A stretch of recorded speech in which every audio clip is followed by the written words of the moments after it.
And so you see, given the fact that the New Testament affirms the crucifixion and the death and the resurrection of Jesus, Mr. Deedat is forced simply to deal with a variety of things that, and he could extend his list on out. He has many more arguments than these that he could offer, but he's forced to deal with a variety of things that are not that weighty.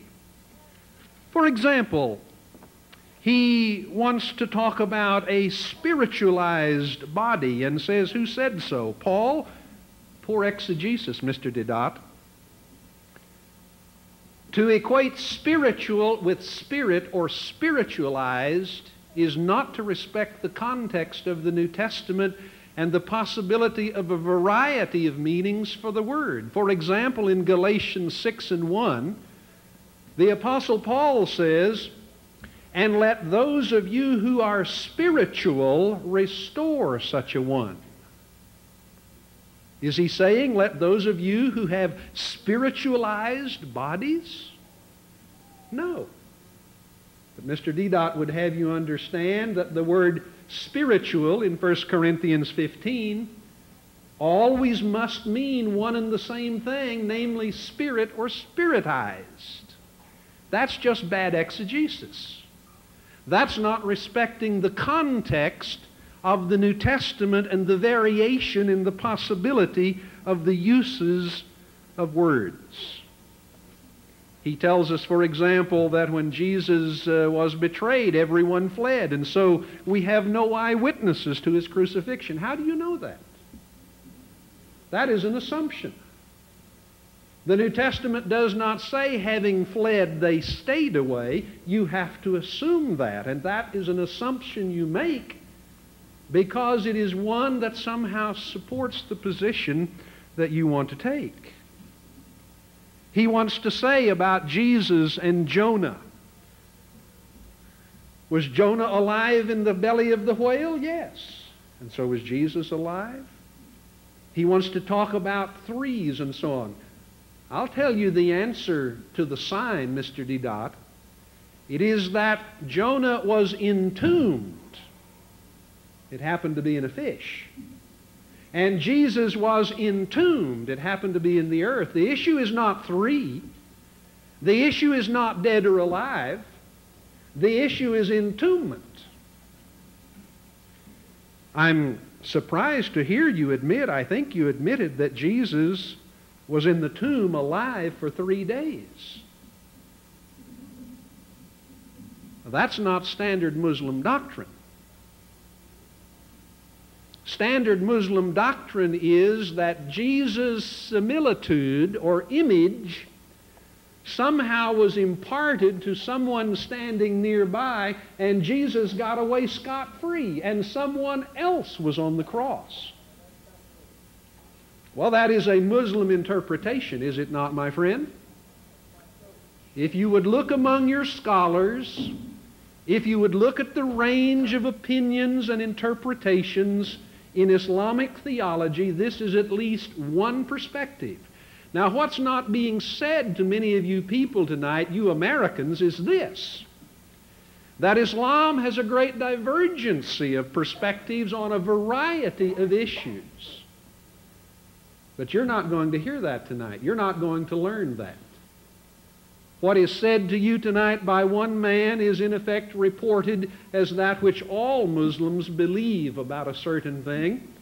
And we could pick 100 subjects tonight and discover considerable diversity.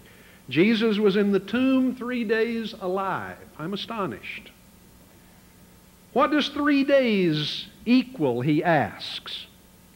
Well, I would suggest to you, what does 5 minutes equal? In Beirut, you had better not take 5 minutes to mean 5 minutes on the clock, 60 seconds. Because it doesn't. Can you repair my shoes? Yes. When will they be ready? 5 minutes. It means a little while. It's very imprecise. You want to ask me, Dr. Douglas, how much time did you spend in Lawrence, Kansas? 2 days. When did you arrive? 2 o'clock Thursday. When did you leave? 9 o'clock Friday. That hardly sounds like 48 hours, but it is 2 days. For that is the way we use language, and that is the way the writers of the New Testament use language. And so you see, it's to trivialize the thing, to come along and in effect begin to clip down days and ask, what's really going on here? You have to respect the context, the setting, the way people in their own cultures deal with issues and subjects and so on and so forth. All right, having said all of that, let me go on to say what I want to say. Namely, that the Holy Book points almost from its beginning to the crucifixion, to the death, and to the resurrection of Jesus.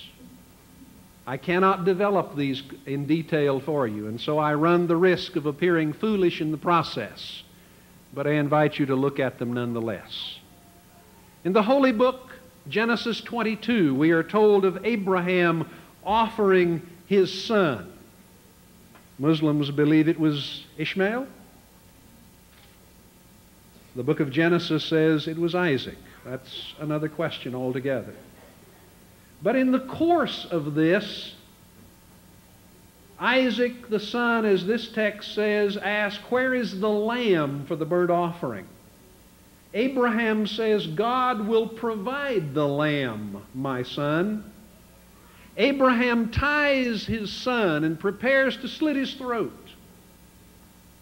And the Lord intervenes and points him to a ram, to an animal.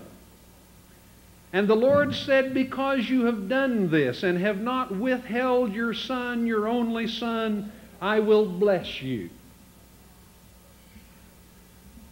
This is an allegory, a type, an analogy, a true historical event also, pointing to the nature of God as a God willing, as it were, to provide the lamb of sacrifice, which Jesus is identified as being. Behold the Lamb of God that takes away the sins of the world, says John the Baptist when he first encounters Jesus.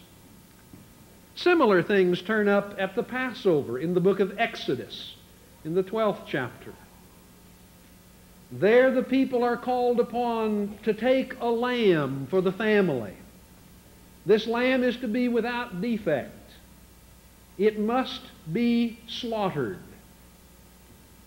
And God says, on that night I will pass through Egypt and strike down every firstborn, both men and animal, and I will bring judgment on all the gods of Egypt. I am the Lord.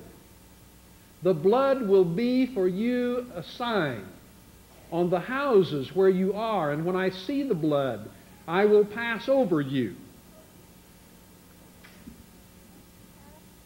Again, recall that the affirmation of the New Testament is that Jesus is the Lamb of God. And the writing of the Apostle Paul, which says, Christ, our Paschal or Passover Lamb, is offered. Now, either Jesus is the Lamb of God, either Jesus is the Passover Lamb on the type of the lamb offered in Egypt that prevented the death angel from slaying, or the scriptures that the Christians and the Jews have are unreliable. And if they are unreliable, I submit to you tonight that God has failed. Because God said His Word would not pass away. God said He would preserve His Word. God said no one can change His Word.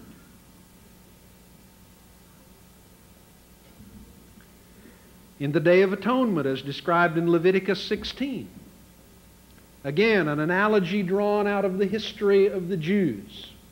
On that particular day, an animal, in fact, two animals, play different roles. One becomes, in effect, the sacrifice.